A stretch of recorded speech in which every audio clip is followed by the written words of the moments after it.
Bonjour, je suis David Ornus et vous écoutez Checkpoint, le podcast dédié aux questions de défense, de renseignement et de sécurité.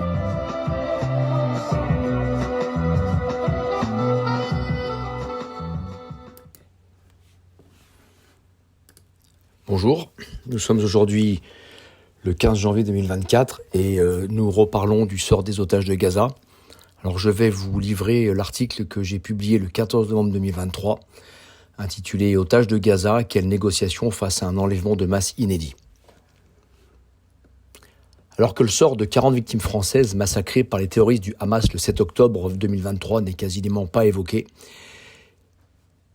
et que le silence autour des conditions de leur mort les condamne à mourir une deuxième fois dans une indifférence coupable, qu'en est-il des 239 otages, chiffre du mois de novembre, toujours soumis à caution bien évidemment, femmes, enfants, vieillards, soldats, nourrissons, dont à l'époque 8 ressortissants français ou franco-israéliens, dont certains ont été libérés, qui seraient désormais otages à Gaza. Il y a 48 heures, une vidéo de 3 otages a été diffusée, et il semblerait qu'il y ait encore 3 otages français dont personne n'a d'informations et personne ne sait quel est leur sort en ce moment. Face à une prise d'otage de masse inédite dans l'histoire contemporaine, comment d'éventuelles négociations pourraient-elles se dérouler ? Telle est la question que se posent les familles qui vivent dans une souffrance et une torture psychologique qui en rajoutent à l'horreur des images diffusées. Les affirmations du Hamas selon lesquelles au moins 13 otages auraient déjà été tués par des frappes israéliennes et leurs menaces d'exécution rendent encore plus urgents les efforts des gouvernements ayant à déplorer des otages pour tenter de négocier la libération de leurs citoyens. Daniel Biman, spécialiste du terrorisme au Moyen-Orient au Centre d'études stratégiques et internationales, pense que les choses pourraient s'intensifier et que la tempête médiatique n'a pas encore commencé. Selon lui, les otages pourraient être instrumentalisés dans des vidéos où ils demanderaient l'arrêt des bombardements contre leur sécurité ou leur libération. Pour le moment, plus d'un mois après leur capture, très peu d'informations n'ont filtré sur leur sort. Aucune preuve de vie, aucune indication fiable sur leur nombre, leur état, le lieu et les conditions de leur détention n'a été diffusée par le Hamas. Sauf une récente vidéo diffusée le 9 novembre montrant 2 otages, c'est le blackout total. Selon Scott Walker, un ancien négociateur d'otages basé à Londres, ce silence participe d'une tactique mise en œuvre par les preneurs d'otages et les ravisseurs dans la plupart des cas et contribue à faire monter la pression. Selon lui, l'ignorance, l'incertitude, cela augmente le facteur de peur. Il est désormais prouvé que le Hamas gère un réseau complexe de tunnels sous Gaza. On peut légitimement supposer que certains des otages pourraient s'y trouver. Cependant, pour Matthew Leavitt, ancien analyste du FBI spécialisé dans la lutte contre le terrorisme et expert du Hamas, les otages sont trop nombreux pour être vraisemblablement détenus ensemble.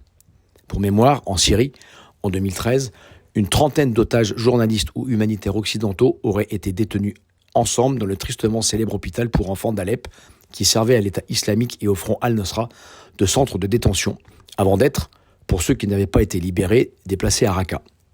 Par ailleurs, afin d'être exploités au profit d'une guerre de l'information, de servir de monnaie d'échange ou d'être négociés ultérieurement, il convient que les otages soient détenus dans des zones protégées qui permettent d'assurer leur relative sécurité et dissuadent d'éventuelles tentatives de libération. Un otage mort ne vaut rien. Il est également possible que les otages soient fréquemment déplacés. C'est une tactique courante du Hamas que de séparer les otages et de les déplacer par petits groupes, déclarait récemment le porte-parole de la Maison-Blanche pour les questions de sécurité nationale, M. John Kirby. Il semble aussi que certains otages puissent être détenus par d'autres groupes terroristes. Le djihad islamique, dont les combattants auraient pénétré en Israël avec les militants du Hamas, affirme d'ailleurs détenir une trentaine de captifs. Alors, comment négocier avec les terroristes ? Les États-Unis, Israël et la France ont par le passé payé le prix fort pour obtenir la libération d'otages au Moyen-Orient, parfois après de longues négociations. Dans le cas du soldat Gilad Shalit, capturé en 2006 lors d'une embuscade, c'est l'Égypte qui a joué un rôle crucial en facilitant la communication entre Israël et le Hamas. Cette fois-ci, les États-Unis espèrent l'aide du Qatar qui a joué un rôle clé dans l'accord d'échange de prisonniers conclu le mois dernier avec l'Iran. L'agence Reuters a rapporté que les médiateurs qataris auraient eu des échanges avec le Hamas pour évoquer la libération des femmes et des enfants israéliens enlevés le 7 octobre. La Turquie aurait également tenté de négocier la libération des otages. Cependant, pour Boaz Ganor, expert en contre-terrorisme de l'université israélienne Rashman, le Qatar et la Turquie, qui sont de fervents partisans du Hamas, ne peuvent servir d'intermédiaire entre Israël et le Hamas. Il estime qu'il pourrait revenir à l'Égypte d'intervenir à nouveau. Elle peut, selon lui, jouer un rôle de médiation entre Israël et le Hamas, et elle le fait quotidiennement, a-t-il déclaré en ajoutant que d'autres acteurs tels que les Nations Unies et la Croix-Rouge pourraient également jouer un rôle de médiation. Pour d'autres, comme le chercheur Daniel Biman, ancien analyste du Moyen-Orient pour les agences de renseignement américains, le Qatar et la Turquie sont des interlocuteurs qui sont le plus susceptibles d'aider les États-Unis. D'après lui, il est peu probable que le Hamas avait prévu de capturer autant d'otages qui nécessitent une énorme logistique pour les surveiller, les nourrir, les soigner. Les otages, au regard de leur nombre et de leur typologie, femmes, enfants, vieillards, nourrissons, vont être au centre d'un chantage pervers dans un jeu très complexe de négociations à plusieurs bandes dans lequel intermédiaires versatiles, chausse-trappes, mensonges et manipulations sordides vont se côtoyer et qui peuvent durer de longs mois selon les postures qu'adopteront les protagonistes. Sur le terrain de la guerre psychologique et du choc émotionnel, pour le moment, le Hamas gagne. Alors, quelle stratégie de négociation face à l'atroce chantage du Hamas ? Il convient avant toute chose de revenir sur plusieurs points en matière de négociation sur la prise d'otages avant de pouvoir entrevoir quel scénario pourrait se dessiner. Il nous faut rappeler ici deux principes fondamentaux communément acceptés. Primo, celui qui commande ne négocie pas, celui qui négocie ne commande pas. Deuxio, pas de négociation sans preuve de vie. Il convient ensuite de bien avoir à l'esprit que pour négocier, encore faut-il que les parties prenantes ou leurs porte-parole en manifestent la volonté et émettent des revendications audibles par la partie adverse. À ce stade, évoquer la libération de tous les prisonniers palestiniens pour le Hamas équivaut à fermer la porte à toute négociation. Israël ne saurait envisager une seule seconde d'accepter un tel deal, au risque de ne plus avoir de monnaie d'échange en cas de nouveaux otages dans le futur. D'autre part, accepter sous la contrainte de l'opinion publique une telle revendication sans négocier reviendrait à un aveu de faiblesse qui serait immédiatement exploité par le Hamas et la kyrielle d'ennemis d'Israël.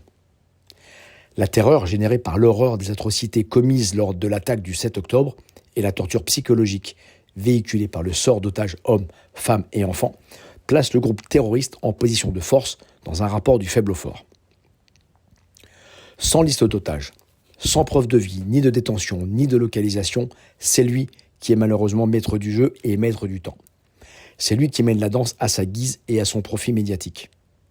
Seul bémol, le récent rapport de force qui s'instaure concernant le refus des Israéliens d'accepter les demandes de cessez-le-feu tant que les otages ne seront pas libérés. Nous entrons donc dans un bras de fer. Alors, que veut ou que peut faire le Hamas de ces centaines d'otages ? Dans ce contexte inédit, nous avons essayé d'évaluer des hypothèses de travail les plus probables sans distinction d'hiérarchie dont nous livrons ici une liste non exhaustive.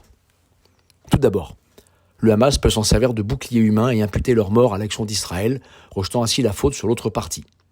Ensuite, le Hamas peut entamer, comme Daesh en Syrie, une macabre, inhumaine et cruelle mise en scène visant à exécuter les otages au compte-gouttes et selon un agenda qui peut durer, afin d'amplifier la terreur qu'ils essaient d'insuffler. C'est le scénario du pire. Le Hamas peut aussi disperser et répartir les otages entre plusieurs groupes et laisser la liberté de manœuvre à des seconds couteaux, de négocier contre de l'argent et au cas par cas la libération des otages. Il peut aussi, dans un but d'action psychologique, libérer certains otages binationaux. 2 femmes israélo-américaines ont ainsi été ramenées par Joe Biden le 21 octobre grâce à une médiation du Qatar, sans que personne ne soit en mesure de dire contre quelle contrepartie. Le Hamas a aussi, dans un geste humanitaire, libéré 2 femmes le 23 octobre. Comment et contre quoi, nul ne le sait. Sous la pression internationale de l'Iran et du Qatar, ou pour négocier sa survie politique ou celle de ses dirigeants, le Hamas accepterait de laisser filer au compte-gouttes les otages. C'est un autre scénario. On ne voit pas aujourd'hui un tel scénario se dessiner. Le Hamas peut, dans une stratégie de pourrissement, essayer d'envisager de conserver les otages aussi longtemps que nécessaire en fonction de ses intérêts et de ses plans et négocier ou libérer les otages au compte-gouttes. Enfin, si les otages étaient dispersés, il n'est pas à exclure des tentatives de libération localisées et au cas par cas par des forces d'intervention spécialisées. Encore faut-il au préalable à toute action armée que la localisation exacte de détention soit connue et permette une telle intervention qui nécessite que des forces de sécurité et d'intervention compétentes aient pu être acheminées assez près pour être en base d'assaut. Les conditions propres au combat urbain qui se déroule à Gaza ne semblent pas propices à ce stade à ce type d'opération qui se solde généralement par des dommages collatéraux exorbitants et médiatiquement dévastateurs. On sait aussi que les autres otages seraient immédiatement l'objet de représailles. Par ailleurs, il convient de conserver à l'esprit qu'il y aurait 8 otages binationaux israélo-russes. La récente posture du maître du Kremlin vis-à-vis du Hamas et de l'Iran doit retenir notre attention. Si ce dernier était en mesure de négocier le sort de ses ressortissants, il redorerait son image intérieure, si tant est qu'elle soit ternie, et dans un renversement de situation digne d'une partie d'échecs, pourrait soudainement devenir l'interlocuteur incontournable pour discuter avec le Hamas le sort des autres otages. Quel jeu joueraient alors les autres chancelleries face à une telle situation ? Dans tous les cas de figure, pour le moment, c'est le Hamas qui mène la danse macabre concernant la situation actuelle des otages et leur sort dans le futur. Tant qu'il ne dévoilera pas ses intentions, s'il en a, il est impossible de privilégier la ligne directrice qui sera la sienne. L'équation semble à ce stade bien complexe à résoudre. La crise est trop aiguë et il convient malheureusement d'attendre afin que les brouillards de guerre se dissipent. Une attente insoutenable et terrible pour les otages et leurs familles. Une attente que les négociateurs connaissent bien.